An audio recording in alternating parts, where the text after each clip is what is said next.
안녕하세요, 여러분. 굿모닝 행정학 진행하는 여러분의 영디 최영희입니다. 제가 드디어 장비를 하나 구입을 했습니다. 마이크 새로 좀 구입을 했는데 여러분들에게 마이크 소리가 잘 들리는지 이 굿모닝 행정학 소리가 약간 음량이 왔다리 갔다리 한다라는 그런 지적이 좀 있었고 또 저희도 인지를 하고 있어서 마이크 한번 교체해 봤는데 반응 남겨주세요. 사실 지난주에 휴강에 있어서 이 굿모닝 행정학의 날짜가 좀 맞지 않는 그런 문제가 생겼었습니다. 매일매일 쉬지 않고 꼭 봤으면 좋겠다 싶었는데 저희가 쉬는 날짜들이 생기다 보니까 이 매일매일의 스케줄이 딱 맞게 떨어지질 않더라고요. 그래서 고민을 하다가 저희 오늘은 어떤 걸 하느냐. 1단원이 최근에 끝났습니다. 그래서 그 1단원에 작년도 기출문제를 한번 5문제만 정리를 해볼까? 그래서 약간 쉬어가는 코너 요런 거 한번 만들어 봤습니다. 2025년 지방직과 국가직 9급에 출제가 되었던 1단원 기출문제 걔네들만 맛보기로 한번 보고요. 이 문제들은 제가 오늘 금요일 날 복습 테스트가 이제 복습 테스트가 나가잖아요. 복습 테스트 문제에 수록할 게 많지가 않아서 그 복습 테스트 문제와 함께 수록을 할 테니 오늘은 문제를 꼭 풀어봐야 되겠다 이런 느낌보다 이런 문제들이 출제가 됐구나 이렇게 생각하고 정리해 주시면 될 것 같습니다. 문제 링크는 제가 요 댓글로 남겨놓을 테니까 댓글 링크 보고 확인하셔서 문제 풀어주시면 될 것 같습니다. 물론 문제는 금요일 오후 6시에 공개가 되니까 그 부분 유념해 주시고요. 일단 이 문제는 기출문제니까 기출문제 한번 쭉 본다는 생각으로 저랑 같이 따라가시면 될 것 같습니다. 자, 1번입니다.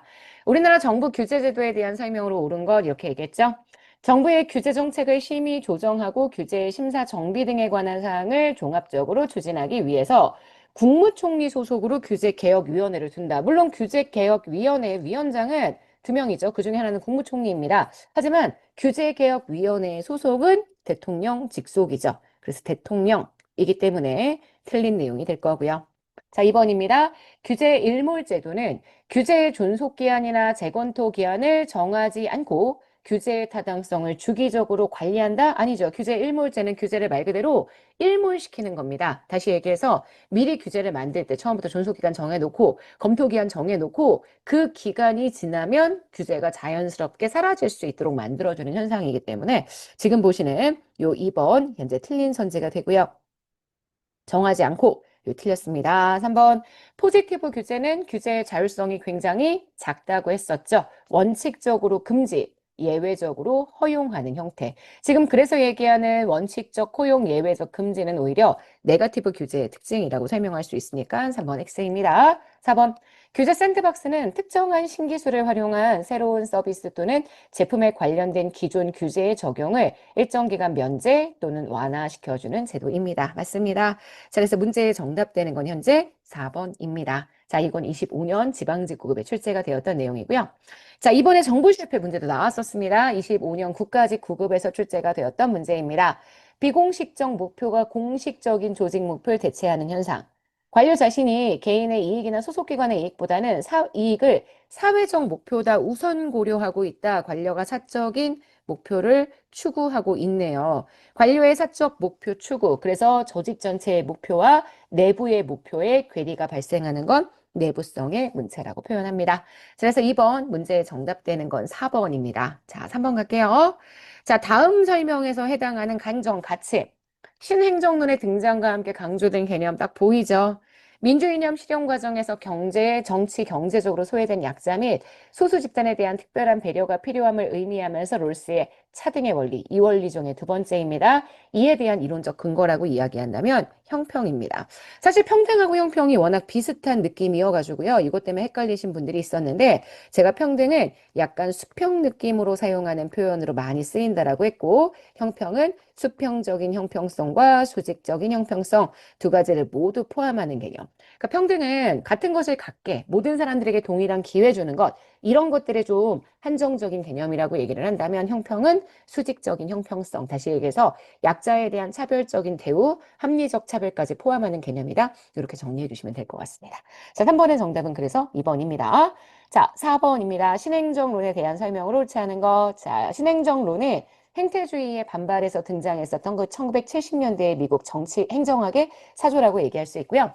미국의 시민권 운동, 빈곤 문제, 이런 여러 가지 문제에 대응해서 행정이 사회의 실질적인 문제를 해결하지 못하고 있다는 비판을 통해 이 신행정론 운동이 나왔다라고 얘기를 했었습니다. 그래서 1번 맞는 선지고요. 2번 논리실중주의나 행태주의를 계승했다라고 보실 수 있고요.